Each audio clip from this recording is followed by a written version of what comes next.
you, from everyone. So please get thinking already and start typing in the chat if you've got any questions. But we will start now with a brief introduction. So I will ask every mentor now to briefly introduce themselves. So just a few minutes each, and then we will open it up to any questions that you have. So we're going to give it a start with Anna. Hi. Hi guys, I'm Anna. I work for Doc Martens. You might recognise our boots. This is one of them, my personal favourite, and my least muddy one, which is why I chose this one. So I am the Sustainability Senior Project Manager there, and basically what I do is I make sure that everything we do as a business protects our environment and also the people that are producing and selling our shoes as well. And it's something I've always cared about. I remember when I was a kid, I would go on about my parents about what's going on in the Amazon, and we need to get solar panels and all this type of thing. And that really hasn't changed since. I still go on at anyone that will listen to me, basically. But I've had a really varied career. So I started out, I was a sustainability consultant at the very beginning of my career, working on electric cars. It was quite a while ago, so it was before they were kind of a thing, which was pretty cool. But it was quite slow, so I moved to Ernst & Young, and I was a consultant there, working for a number of different banks, basically trying to help them improve, which was very long hours and quite intense, but a lot of fun. I moved out to Sydney for a while and built a team out there, which was amazing, and weekends on the beach was brilliant, but I missed my family a lot. So I came back here and realized that, I didn't want to stay in finance. It wasn't really for me. I didn't feel like I was like changing the world, like the cheesy kind of kid that I kind of always was and still was inside. And that's when I moved to Sainsbury's and I started designing stores for them. I actually didn't design the stores. I kind of project managed the stores because I didn't have a design degree. But that was pretty cool. If you have in your local Sainsbury's one of those like big lint pick and mix features where you can like choose all your like different flavored lint balls, I put that in, so you're welcome. I got a lot of free chocolate out of that, which was pretty cool.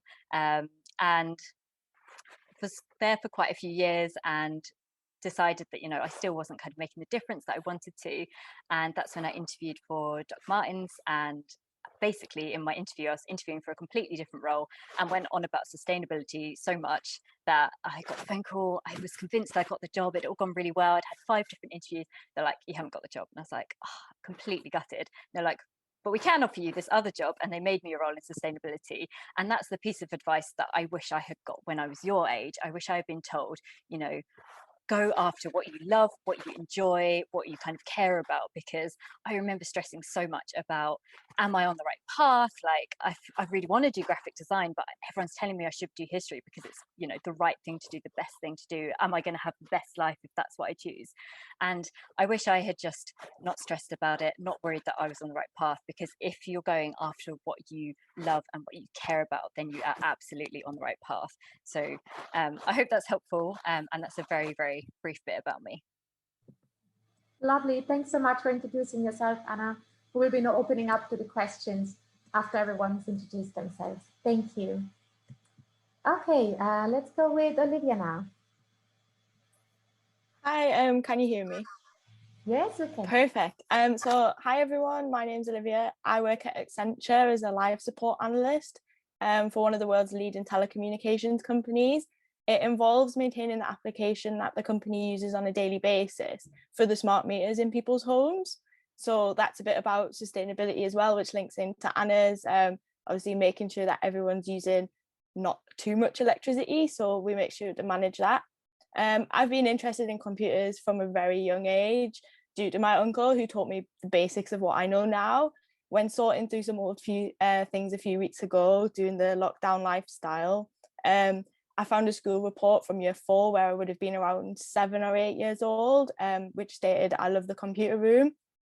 So it happens to have been a passion of mine since before I can even remember.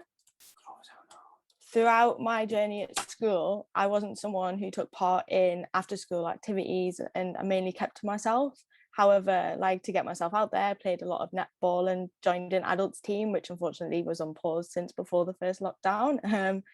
But as a teen myself, exam stress and the stress of friendship, etc., still feels very fresh. So although it seems like it's never ending, I promise that it doesn't last forever.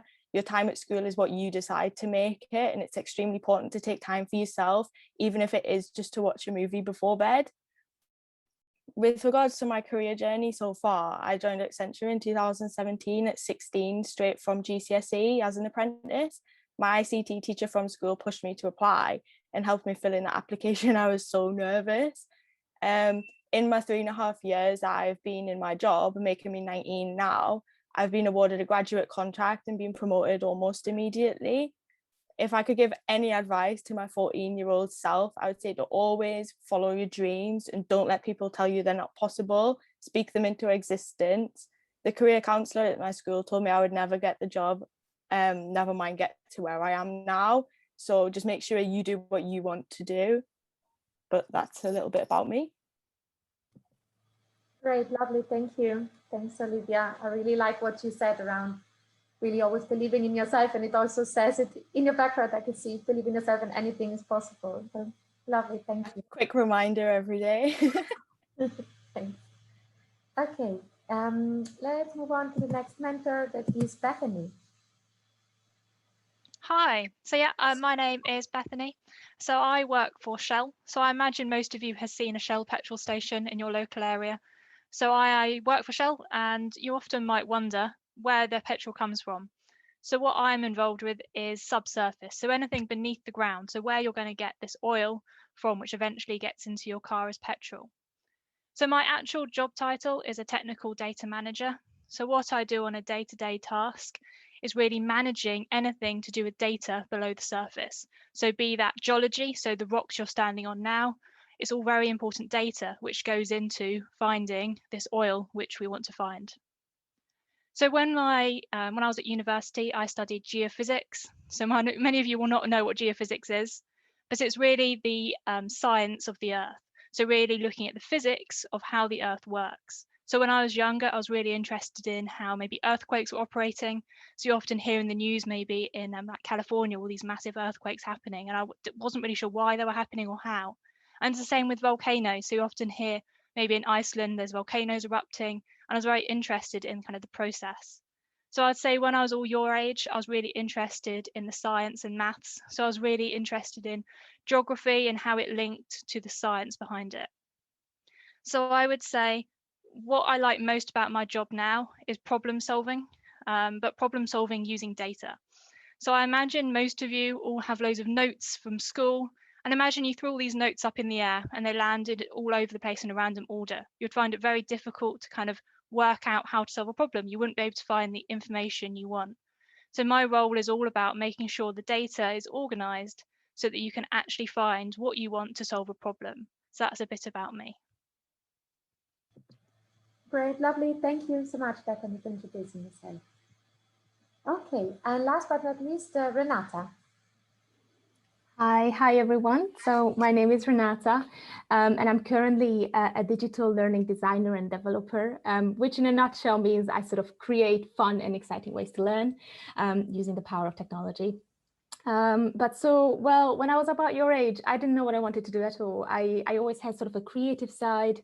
I would doodle and paint all the time, and I loved kind of writing short stories. I wasn't very much into history or geography, although as I get older, I see how all of these subjects sort of relate to each other. But so as I kept kind of plodding along, hearing about all the great kind of careers that my friends wanted to join and go into as they get older, I never really found my feet. But my parents kind of kept reminding me, you know, you're young, you have plenty of time to figure out what you want to do. And funnily enough, they were right. But it did take me several more years. You know, it wasn't until I started university that I kind of learned about the great variety of kind of roles that are out there and that I could go into. So when I graduated, I sort of stumbled across a role that was focused on digital learning. And I took a leap of faith and kind of jumped into it. And it was a surprisingly good fit for me because technology allowed me to kind of put together creative ways to learn that was engaging for the learners and taught them key knowledge at the same time. But at this point, I sort of realized that education, you know, throughout all those years, your GCSE, your A levels, and any other kind of progression that you make in that area has sort of just helped me gain insight into the subjects. But more than that, it sort of helped me develop these skills that have broader use, regardless of which job you will go into. Skills like presenting to a big group, writing with professionalism, being open-minded and sort of ready to learn from others. And sort of these skills were absolutely invaluable to me when I started working in digital learning, because really I was still a student, but instead of sort of sitting in a classroom, I was now learning on the job. So it was a very exciting part of my journey. But once I started building my career, it was very much a case of finding aspects that I most enjoy and I'm passionate about. And as you will have heard all of us say as well, it's about finding what you love most. So I've kind of moved towards coding and programming and researching the kind of previous articles that are out there to help us better understand how we can create great learning for our students, but as well as creating illustrations, filming videos, and designing digital experiences. So there was very much still that creative aspect that I loved about it. It was scary to try new things, but it was such a fantastic way to grow. And soon I found myself kind of thinking, you know what, I really love what I do. I'll be honest, there are tricky situations and sometimes things just don't work out. But learning from every step kind of made me wiser and more driven. And it, made those triumphs, those wins like that much better. I'm now 4 years down the line roughly, and I'm still growing, still learning, still a student, but taking time to find a role that I love was the biggest contributors to help me get to where I am today. So if I could give any advice to my 14-year-old self or yourselves today, it would be to push yourself, to try new things, but to remember that it takes time sometimes, and be kind to yourself in that process. But also to sort of listen to your gut, like find what brings you joy and curiosity and just go with that. And as kind of like my best friend said, just trust yourself because you are awesome and you too will figure it out. So thank you. That's a little bit about me. Great, lovely. Thanks so much, Renata. Yeah, it seems like a recurring message around really going for what you love and what really, what resonates with you, what your gut tells you. I think that's something we've heard a few times. So yeah, there's a lot of great stuff there. Thank you, Renata.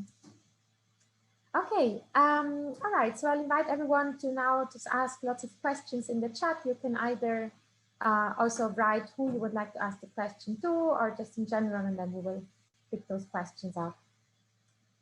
There was already a very nice comment there from someone saying that we like the message that there are many routes to success and you don't have to go to university to have a great career, which I also think it's so true. There is not the very one path to success, isn't it? I think we've heard sort of different people taking different paths, starting some are very different, and success could look so different for everyone. Okay, we got a question for Olivia. So you mentioned your teacher helped to apply for the apprenticeship, but how did you discover this opportunity? So for me personally, I knew that doing my A-levels and stuff like that wasn't for me. I wasn't someone who liked sitting in the classroom, sitting exams. The pressure was too much and I wasn't very good at it. So I'd spoke to my mum about it, I want to do an apprenticeship. And so she'd asked a couple of people at work, like, do you know how you get into these types of things? The gov.uk website actually posts a lot of opportunities that are available. They like to push apprenticeships out there because I know they did used to have a stigma. My dad still thought that until like recently, so he told me not to do it. But the actual job that I've got now, my teacher happened to tell me that he'd seen it. He said, I think you'd be a good fit for it, like you should apply. There was other ones that I had applied for that I found online. Just even places like Indeed, where you wouldn't think apprenticeships would be listed, they are. So they're not all just like full-time jobs. So it really was just a Google search to find it.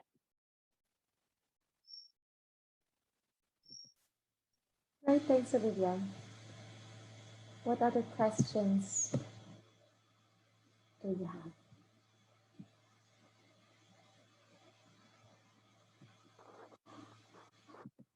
Whilst other people were thinking of questions, I just wanted to like follow up on what Olivia was saying around, I remember like really being pushed into doing maths by my dad because he was a maths teacher, and I did end up doing a maths degree, and I hated it and I was terrible at it, having been good at maths up till then, but because my dad was helping me, and I ended up changing degree, and at the time it felt like the biggest failure and I felt like I had really disappointed everyone, and I ended up changing to something and then became top 3 in the country for my degree. And I just think like you can get pushed into doing things that you know, by other people, and you do have to explain to them that it's kind of your life sometimes. And yeah, I just remember that being very stressful. Anna, there is another question for you in the chat as well from Lipson School. So did the subjects you chose matter at GCSE, or was it more dependent on your experience? For my job now, no, no one's even, I think, looked at what GCSEs I've got probably in the last 6 or so years, to be honest. So yeah, I would really say try and do what you enjoy, because at the time it feels like you're choosing what you're going to be for the rest of your life, but it's just not the case at all. I think unless you want to go into a very specific field around, like I was thinking about becoming a doctor, and so I actually tried to take chemistry at A level, for example, and again I'm not selling myself that well here, but again I hated it, and I knew as soon as I started it that it wasn't for me, and I think ultimately that meant that career path wasn't for me, so no, it didn't matter at all. Thanks, Anna. And there's a question, so to all the mentors, on what advice would you give for things like job interviews? Is there anyone of you who would like to pick up the question? Anna, do you want to give it a go? Yeah, one thing that is a slightly practical tip is there's this, I don't know if you've seen the power pose, but you can like put your arms in the air, sound like Wonder Woman, and you feel like a fool. But I do it in the toilet before I go into a job interview, and it boosts your testosterone, and it genuinely makes a difference. I did it before this call. It makes you so much more confident, and I know it's silly, but it's worth doing. Give it a try. Yeah. The power posing. The power pose. Yeah, great. Thanks, Anna.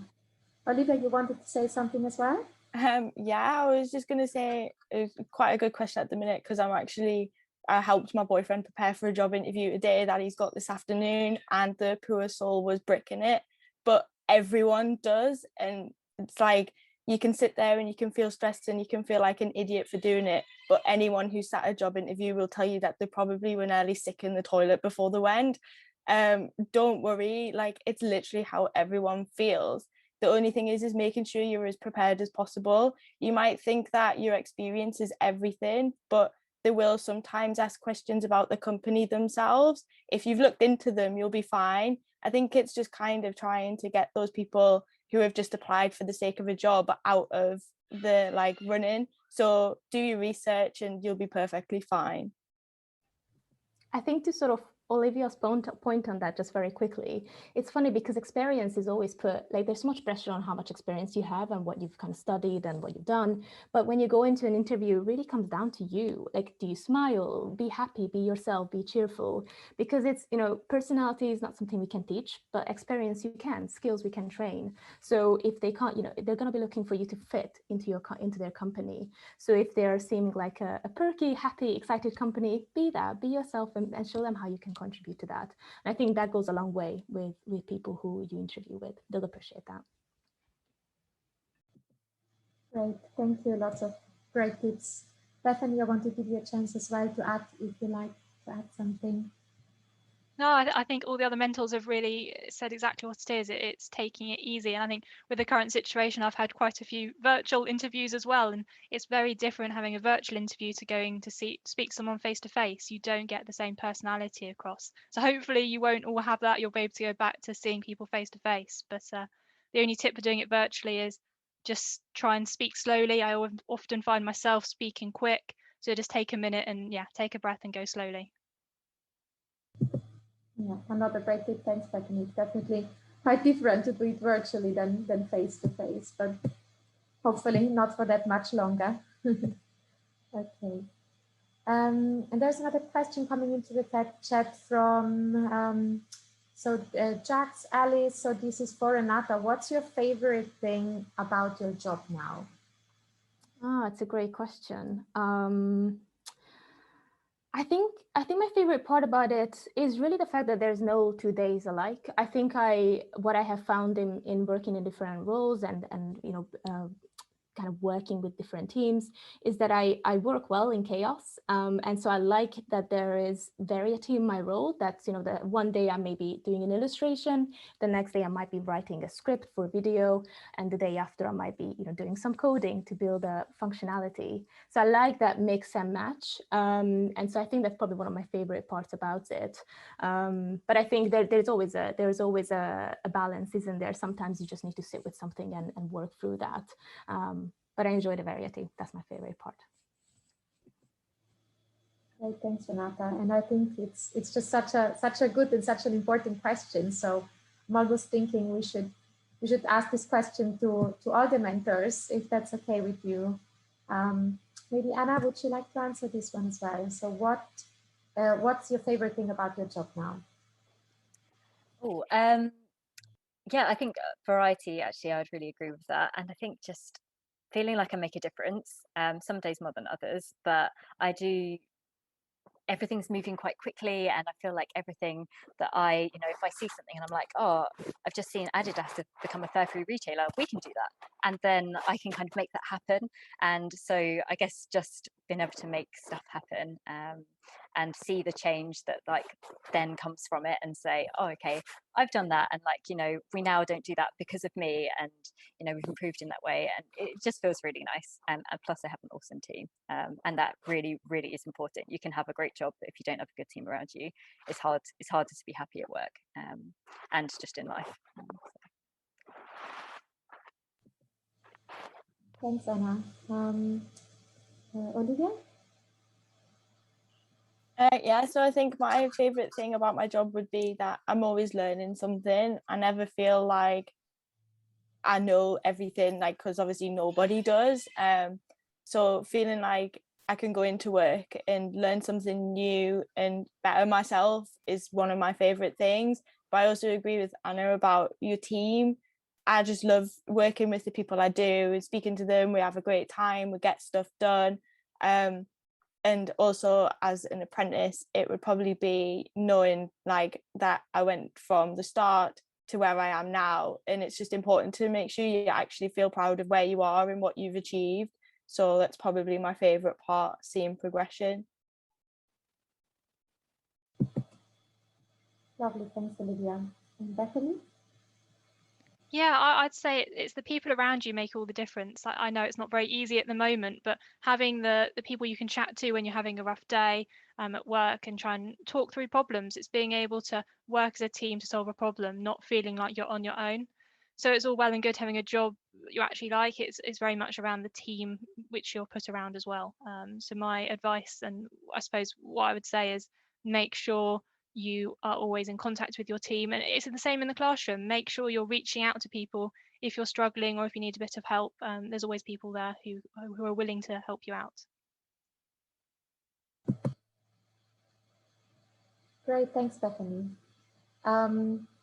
So I see we've just got the notification, so we've got 3 minutes left, and we have also another great question in the chat for all the mentors, which is, what advice would you give for coming across as confident when public speaking, as well as in interviews and meeting people? I think one of the things we've already heard on was the kind of power posing thing, but what else is there? What other advice would you give? I would say when I was younger, I absolutely hated public speaking. I avoided it at all costs and never wanted to do it. And I'd say it's about trying to put yourself out there and trying to get practice. The more I do it, the more confident I am at doing it. And I would still say I'm not particularly happy doing it now. It's not something many people find easy to do. So you're not alone, and just try and practice when you can. Yeah, I would just like to add to that as well. You saying it's not something that you really get used to, and I don't really think it is. If I have to do something like a presentation, I'll always sit and I'll be saying, my mum, I don't want to do it, I don't want to do it. And she's been in her job since she was the same age as me, and she still hates it at her age. It's not something that people particularly find very easy, but it's important that just to remember that your body language says a lot more than the words that are coming out of your mouth. So just make sure that's something you take into consideration.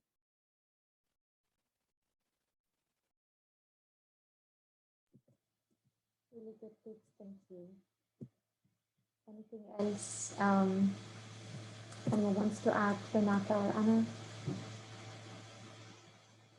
Completely agree with that. Like eye contact, smiling, being happy, just remembering that people there want to see you succeed. People don't want to see you fail. They don't want it to be uncomfortable. So yeah, everyone there is on your side and probably are thinking about themselves more than they're thinking about you. I think you always think everyone's thinking about you when everyone's thinking what you're thinking, which is about worrying about yourself. So